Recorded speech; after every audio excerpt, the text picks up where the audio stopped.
So let's look at the medial pterygoid. Now, I have a kind of iffy subject here today. But if we look at the medial pterygoid, and if I'm going to evaluate that, I'm going to go to the angle of the mandible. And we know our masseter is out in here, a superficial division of the masseter. And right at the angle of the mandible, if I tuck my finger up and underneath towards the back, I can palpate that muscle, and usually if they're a clincher grinder, they're going to give you that big eye sign where the eyes bulge a little bit.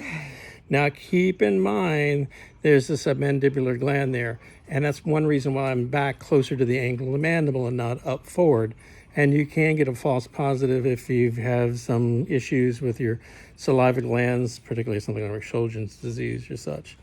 Now, the lateral pterygoid is much more difficult to evaluate. Traditionally, what we would do is open for me a little bit. We take our little pinky and we go up in by about where the third molar used to be, and go up and in and push, and they usually come out of the chair from that.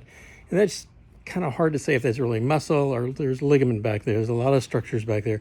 So that's not really a definite one.